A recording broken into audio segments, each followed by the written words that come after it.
Dollar. Dirt on money, no soul. Had to go and get it, ain't no time to kick it. Got a stack and flip for my foes. Dollar. Please tell me you can hear me. Don't turn your back and don't neglect me. Just let me know if you need me. Dollar. Let me watch out for my partners. Keep my money long, get my team strong. Let me run away from my problems. Yep, what's good, original crew, man? We're back with three true horrifying blizzard snowstorm horror stories. Now, that's one of the worst things ever, is to possibly get caught out in a snowstorm blizzard. You know what I'm saying? Like, I know people be like down south, y'all don't really get no like snow like that. Like, nah, we don't get snow like that. We get ice.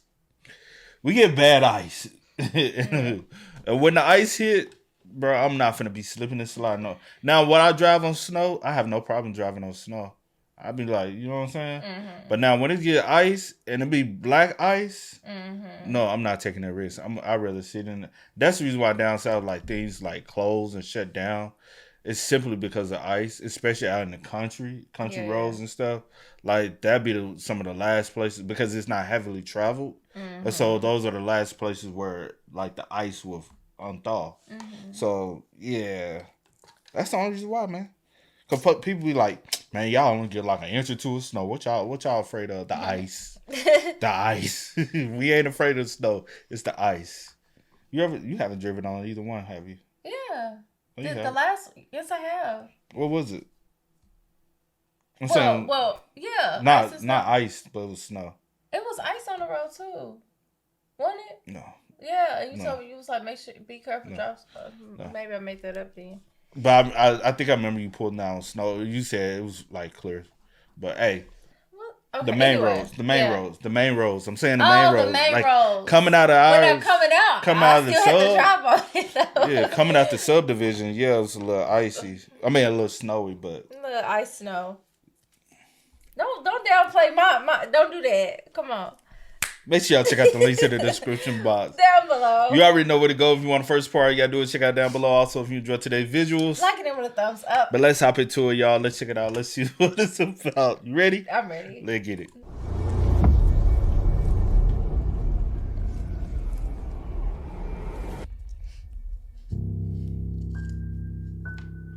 For a very short period of my life, I want to say it was around the time I was the age of 15 or 16, I lived in a fairly small house in Vermont. My family didn't live there long. It was located in the forest and far from almost everything, making any task that required leaving the house pretty inconvenient. However, there's one experience I had at that house in the time I lived there that I'll likely never forget. It happened in January. I only remember that because I can recall New Year's Day being just a few days earlier. My cousin Jason and I were both still on school break at the time and had planned to spend the night at my place. This was something we would often do. We would typically stay up till 2 or 3 a.m. playing Xbox, watching movies, or something along those lines. Okay. This would all happen in the living room. This night, we had been watching a movie. I don't remember what movie it was, but that's not important. What I do remember is being maybe halfway through the movie when Jason kept looking out the window, just slightly to the right of where we were sitting. It got to the point where, like, every minute I could see his head move out of the corner of my eye. Now, I should mention, on that night there was a fairly bad snowstorm happening. At first, I just thought he had been watching the snowfall, until I realized just how long he had been staring out the window for. I asked him what he was looking at. He kept staring, and responded saying how he thought he saw something. This instantly filled me with anxiety. Whoa. I think this was mostly due to where we lived. Wild animals weren't all that common, and like I mentioned earlier, we didn't really live near anything. So someone on our property, especially at this hour and during a snowstorm, would 100% be cause for concern. Nothing happened for a couple minutes. I kept asking follow-up questions, but he just told me to be quiet, like as if to be able to focus. That's when we saw it. The clear shadow of a person sprinting from one tree to the next. Both of us physically jumped in reaction. There was no sound, but the sheer sight alone was enough to startle us. Now, this was a good 200 feet out from the house, so we couldn't exactly tell if the person was coming closer or not. We both looked at each other, and right back out the window, I guess as a way to confirm what we just saw. couple minutes of this went by, when it happened again, but this time much further to the left of where the first sighting had occurred. Slowly over time, the sightings would become more frequent. It was clear by this point that there was more than just one person. Eventually, one of the figures got out from behind a tree, but this time, instead of moving behind another one, it just stood there. And after a couple seconds, the figure started sprinting in our direction.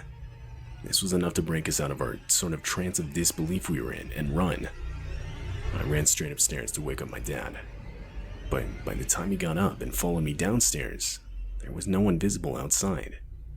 Jason and I both explained to him what we had seen. Typically, I don't think my dad would have believed us, but I guess he was able to see the genuine panic in our eyes. We all went around the house, verifying all the doors and windows were locked. My dad then went outside, armed with a weapon.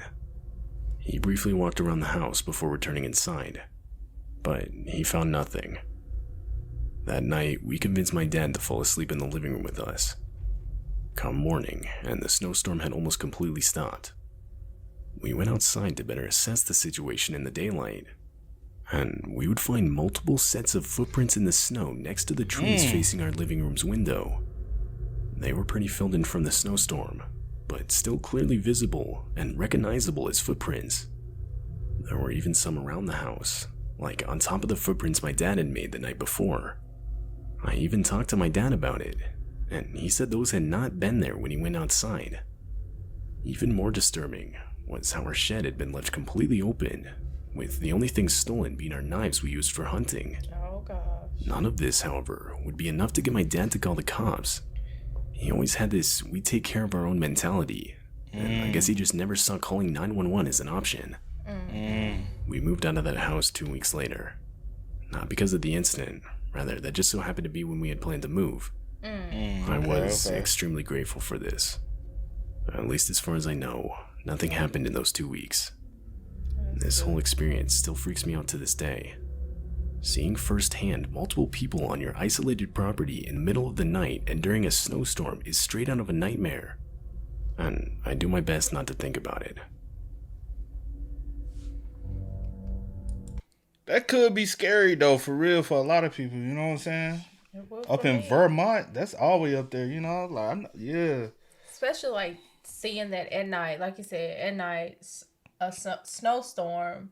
Ain't nobody really have around. Neighbors, no one around on this isolated. No, that's one reason why I don't want to like live out in country, like where I ain't got no neighbors.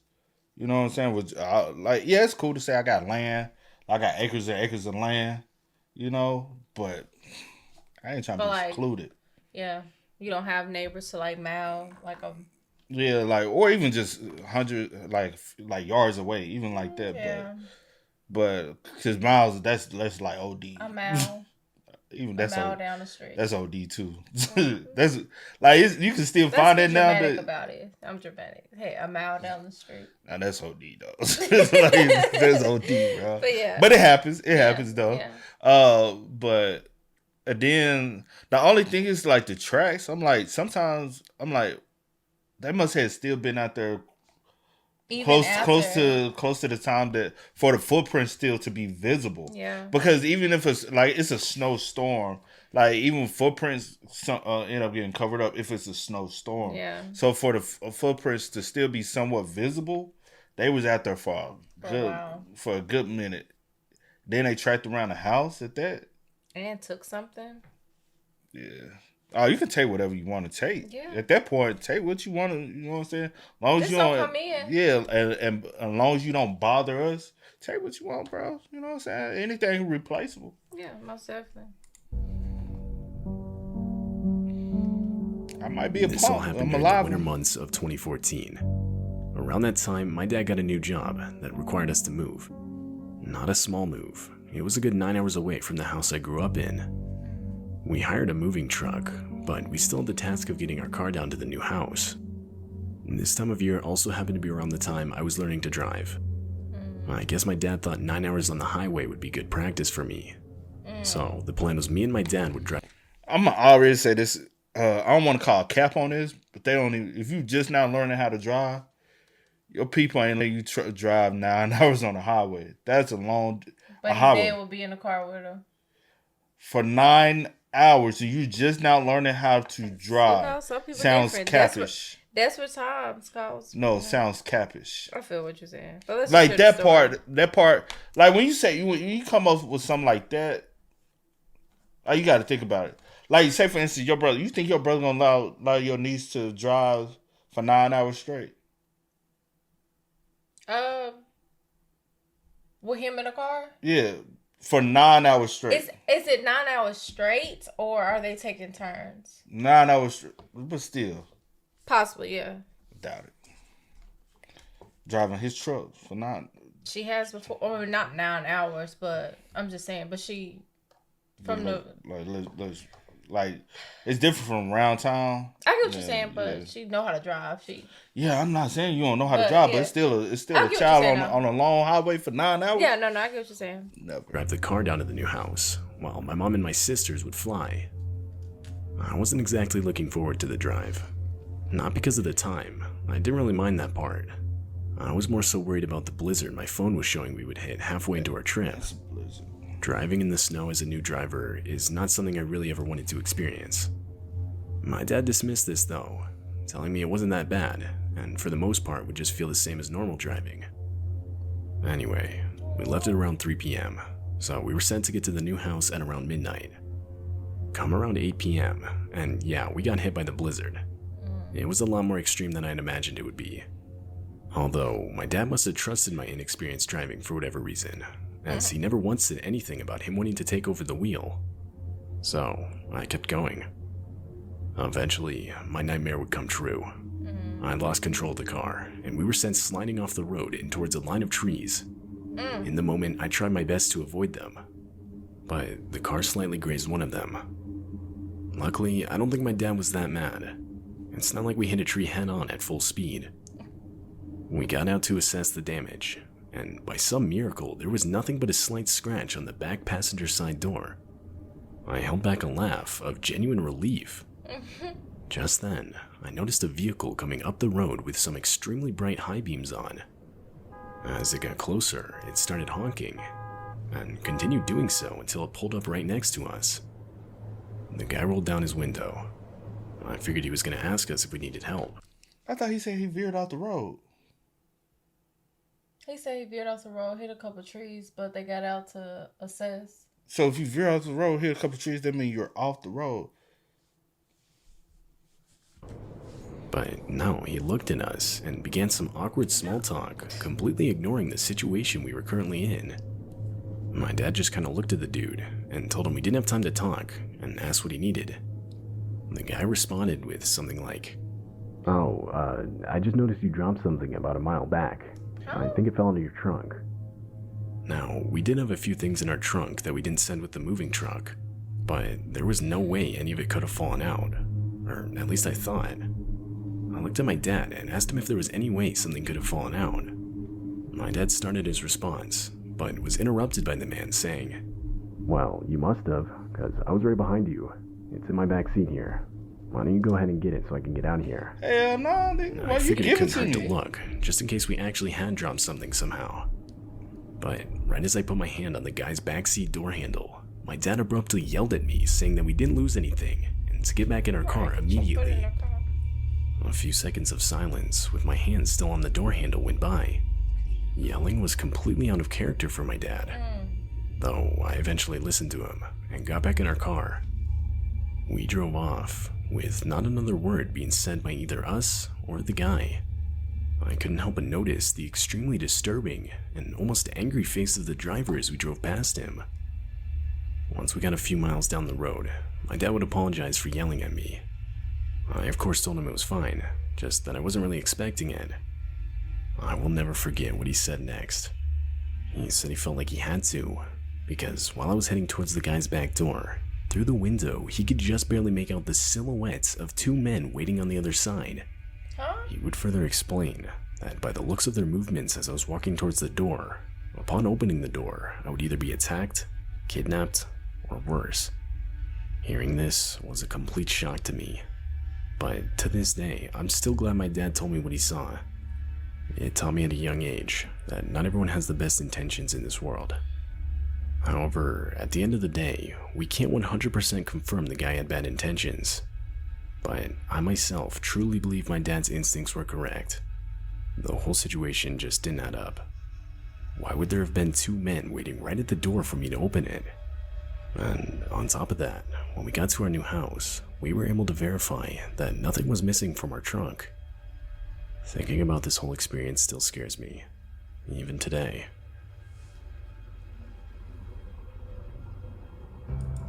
Yo, this whole story just sounds very more so make-believe. What was the 2 men? On the outside of the And the car inside or of the inside? 2 grown men that... See, come on now.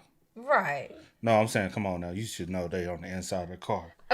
Like, come on But now. I'm saying, like, So you let don't me- see these men. Let me try to debunk this whole situation. First of all, you're a new driver. I'm not throwing a child, because obviously for you to be a new driver, you're a teenager, right? You're a teenage child. At least you have your permit or you're new to having your license. So 9 times out of 10, you're not over 18. Also, you're still living at home with your parents. So am I going to allow you to drive 9 hours when we not take turns at all? No. Then you never drove for real, because you're a new driver.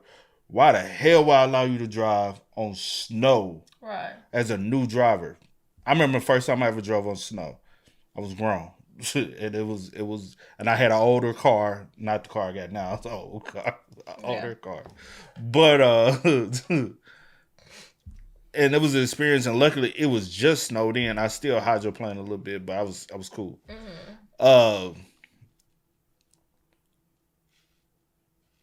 Then, I was in a blizzard. Your dad didn't take over the steering, driving. That's giving me a sus. Yeah. Then when you veered off the road, you was veered off the road. To be able to hit trees, you know that you missed the side piece.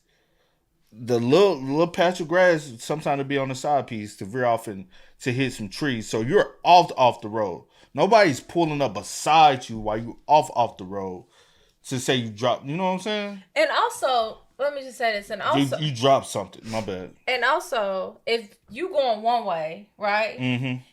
I was behind you at one point, right? Before you veered off, I'm not turning around because to tell you that you dropped something in a freaking blizzard. Yeah, I don't. Or if you was going this way, either way it got like, And then- because he said the headlights was coming towards them. Yeah. So this person's coming this direction, you going this direction. Or they would come. They was because they were veered off the road. The headlights are still coming at them But how you because they're know not it's even me? on the road. Whatever, it just don't make sense. So But anyway, also because they're standing outside the car. So I but got you. I'm like, y'all veered off the road into some trees. A car, if y'all into some trees, a car can't just pull up on. You get what I'm saying? Also, it's just you and your pops. Yeah. You're a teenager. Your dad's a grown man. Obviously, one man gets out the car. He scopes the whole situation. Now it's 2 other grown men in the car.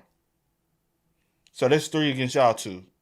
If they wanted to do something to y'all, they could have easily had the 1-ups on y'all. yeah. So yeah, And you was already right here vulnerable, holding the door. right. Okay. That's a Yeah. easy criminal mindset. Oh, we can easily get y'all out the car. Y'all have nothing blocking y'all from whatever we want to do. They could have all easily just all popped out the car at the same time and said, hey, y'all need help. True. Not to say, hey, y'all dropped something. I would have pulled up if we really wanted to do something. Hey, y'all need some help? We can help out with it. Y'all good? And then seeing all y'all outside the vehicle, nobody's inside, we can easily jump on you. I agree. So I just want to that story's a little debunkable. But hey, if it's a true story, it's a true story. Yeah. But it's a little bit of debunkable. You know what I'm saying? It sounds a little sus. This happened when I was 18. I had just finished up my first semester of college, and a couple friends I had met there planned to rent out a cabin on some lake over the weekend through Airbnb. They asked if I wanted to go, and I said yeah. I didn't really know much about the destination, but I decided I'd go regardless.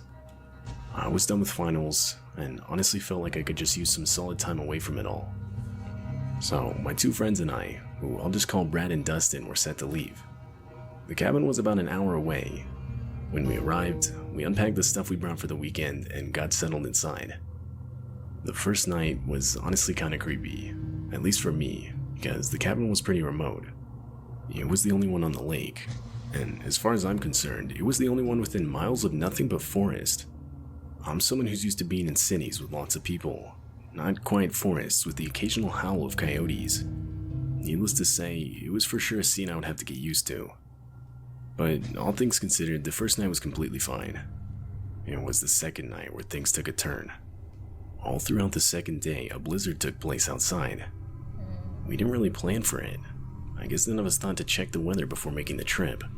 I mean, you gotta remember, all three of us were only 18 at the time, so not the brightest. True. Anyway, on the second night, Brad and I slept in our own bedrooms upstairs, while Dustin slept on a couch downstairs. I think it was around 2 a.m. when Dustin went upstairs and woke both of us up saying how the outside motion light kept turning on and off again. Brad told him it was most likely just an animal activating it, or the light simply being activated by the motion of the falling snow. But what Dustin responded with was pretty terrifying. He explained how that's what he thought too, but after looking outside, he saw what he described as something resembling the shadow of a person and around 6 foot tall.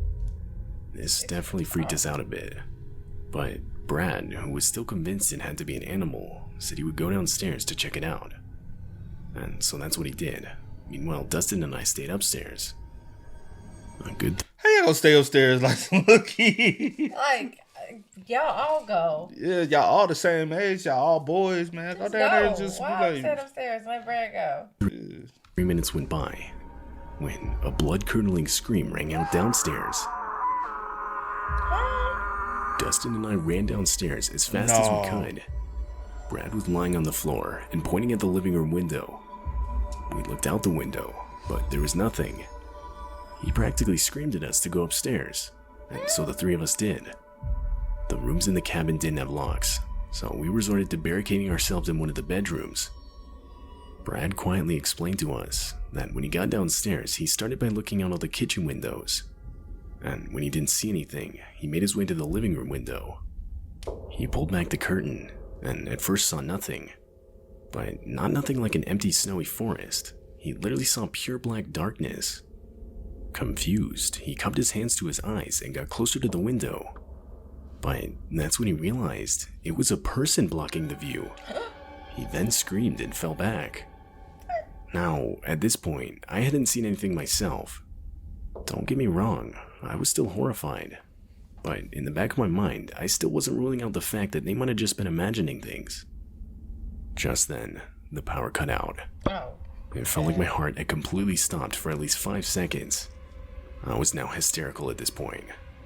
All doubt I had in the sightings Brad and Dustin experienced instantly vanished. I genuinely felt like my life was over in that moment. We had no weapons, and worse yet, no phone service. All we could do was sit and wait until daylight.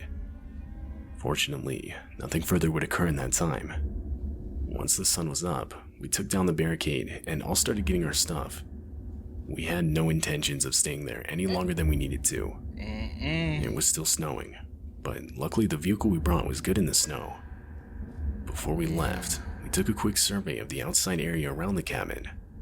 There were no footprints, but this was likely because they were filled in by the snow. This had to have been the case, as there were no footprints by the fuse box outside, yet it was completely destroyed. It looked like it was smashed in multiple times by an axe. The sight of this was enough to get us to leave immediately. yeah. Later we tried contacting the Airbnb owner, but we got no response. I always thought this was weird. I mean, if your fuse box got completely destroyed, I'd imagine you'd want to talk to the people renting the cabin at the time. But no, not even a text back from the guy. I stayed friends with Brad and Dustin throughout the rest of college. We would talk about the experience from time to time, but for the most part we kept it to ourselves.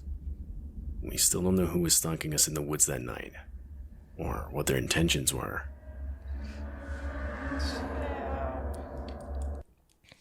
I ain't gonna hold you. That one could be true. Could be very, very true. Yeah. Things like that do occur. Especially out at cabins in the middle. Well, it was not kind of in the middle of nowhere when you don't have like anyone around. Facts. For, like you said, for miles. Yeah, it's like say for instance going to Gatlinburg. Well, Gatlinburg they typically build them a little closer, but you get the drift. Yeah. You know what I'm saying? Like I don't know. That's another reason I don't like going to the wilderness and the woods like that, man. It's too many crazies out there.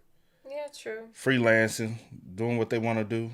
You know what I'm saying? Never know what type of time people on. Mindset people have. Yeah. You know, like it's a lot of people who live off the grid. True.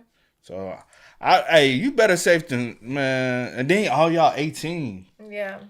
The best thing is that They love. Yeah.